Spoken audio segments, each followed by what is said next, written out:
ఓం సమర్థ సద్గురు శ్రీ సాయినాథాయ నమః. శ్రీ సాయి లీలామృతము అధ్యాయం 18. షిరిడీలో ఉత్సవాలు. పల్లకి చావడి ఉత్సవము. ఒకరోజు పెద్ద వర్షం వచ్చి మసీదంతా తడిసిపోయి బాబాకు కూర్చునేందుకు చోటు కూడా లేకపోయింది. భక్తులు ఆయన్ను నాటి రాత్రికి చావడిలో ఉండమన్నారు. ఆయన అంగీకరించిపోయేసరికి పట్టుబట్టి ఆయన్ను అక్కడికి తీసుకుపోయారు. ఆ రాత్రి ఆయన అక్కడ విశ్రమించారు. నాటి నుండి ఆయన ఒక రాత్రి మసీదులోనూ ఒక రాత్రి చావడిలోనూ నిద్రించేవారు. వారిని భక్తులు మసీదు నుండి చావడికి వేడుకతో తీసుకువెళ్లటం క్రమంగా డిసెంబర్ 10, 1909 నాటికి అది గొప్ప చావడి ఉత్సవంగా రూపొందింది. నేటికి ఇది గురువారం రాత్రి పల్లకి ఉత్సవంగా జరుగుతున్నది. ఒకప్పుడు హార్దా నుండి భక్తులు బాబాకు ఒక పల్లకి పార్సిల్ చేసి పంపారు. బాబా దాన్ని మసీదు ముంగిట పెట్టించి 3 మాసాలు దాన్ని తెరవనివ్వలేదు.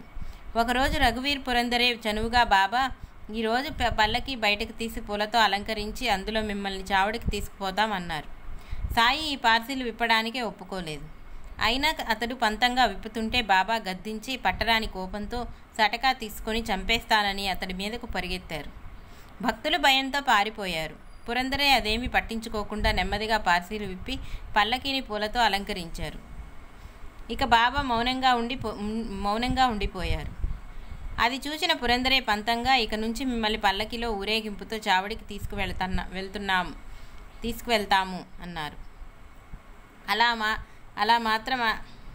అలా మాత్రం ఎన్నటికీ జరగనివ్వను అన్నారు బాబా. అతడు, అయితే పల్లకి ఖాళీగా పోతామా ఏమి అన్నారు. సాయి ఉగ్రులై, నీవు ముందుకు బయటికి పోతావా లేదా అని చెడ్డగా తిడుతూ సటకాతో బెదిరించాడు. అతడు త్వరగా తన పని పూర్తి చేసి స్వగ్రామం వెళ్ళిపోయారు. అతడు అనుమతి కోరినప్పుడు బాబా ఏమీ మాట్లాడకుండా ఊది ఇచ్చారు. తర్వాత చావడికి వెళ్ళవలసిన రోజు సాయంత్రం అయ్యేసరికి భక్తులందరూ మొట్టమొదటి పల్లకి ఉత్సవానికి మసీదు వద్ద చేరారు. బాబా మాత్రం ఈ పల్లకి ఎక్కనని భీష్మించారు. ఊరి నుంచి అప్పుడే వచ్చిన పురందరే తాను సిద్ధం చేసిన పల్లకి లేకుంటే తాను ఉత్సవానికి రానన్నాడు. భక్తులెంత బ్రతిమలాడినా బాబా తన పట్టు విడవలేదు. చివరకు పల్లకీలో వారి పాదుకులు ఊరేగించాలని, సాయి పాదచారియే ఊరేగింపులో వెళ్లాలని రాజీ కుదిరింది. బాబా, పల్లకి నేను కూడా మోసేదా అన్నారు పురందరే. వద్దు, నీవు 125 ఒత్తుల దివిటీ పట్టుకో అన్నారు బాబా. అలా దివిటీల ఊరేగింపుతో పల్లకీ చావడి చేరింది. నాటి ఉత్సవం అయ్యాక సాయి పల్లకిని మసీదులో పెట్టనివ్వలేదు. కనుక 3-4 రోజులు అది చావడిలోనే ఉన్నది. చివరికి ఎలాగో ఒక రాత్రి మాత్రం మసీదు ముంగిట ఉంచనిచ్చారు. ఆ రాత్రి దాచుకున్న 2 వెండి సింహాలు దొంగిలెత్తుకెళ్లారు. కనుక దానికి ఒక షెడ్డును నిర్మించాడు పురందరే. బాబా లెండి నుండి గబగబా వచ్చి, ఏమిటి చేస్తున్నావు అని గద్దిస్తే అతడు నవ్వుతూ చెప్పారు, ఆయన ఉగ్రులై, నువ్విక్కడి నుండి పోతావా లేక నీ తల పగల కొట్టనా అని మీదకెళ్ళారు. అతడు ఆయన కాళ్ళ వేళ్ల పడి బ్రతిమాలాడు.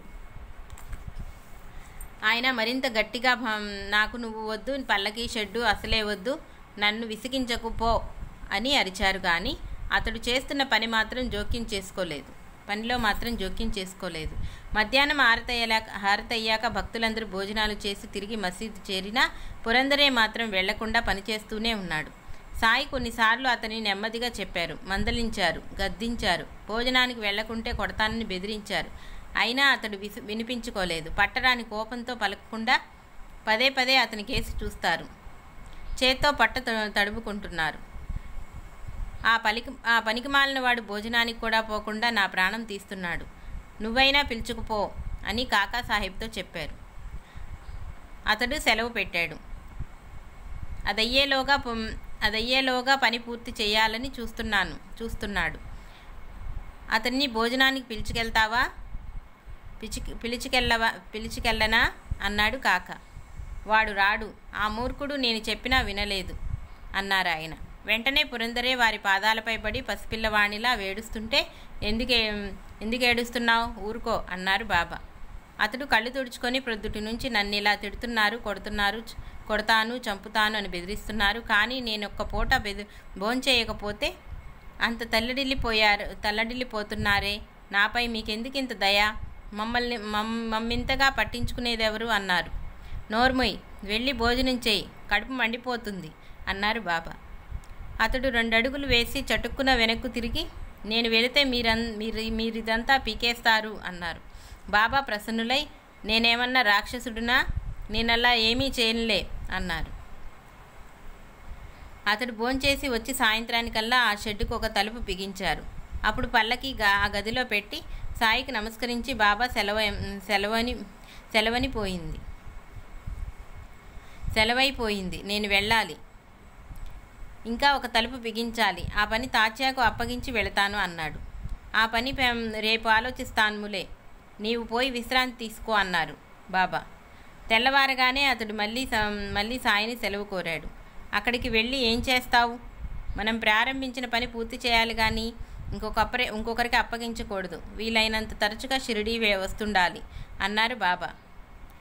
మీరు సంకల్పిస్తే రాగలం అన్నారు పురందరే. షిరిడీకి నేనందరినీ పిలుస్తాను, కానీ రావడానికి అందరూ సిద్ధంగా ఉండరు. పని పూర్తి చేసి ఆ కాగడా హారతి అయ్యాక వెళ్ళు అన్నారు. పురందరే మర్నాడు వెళ్ళాడు. అప్పటి నుండి చావడి ఉత్సవం పల్లకి ఉత్సవంగా మారింది.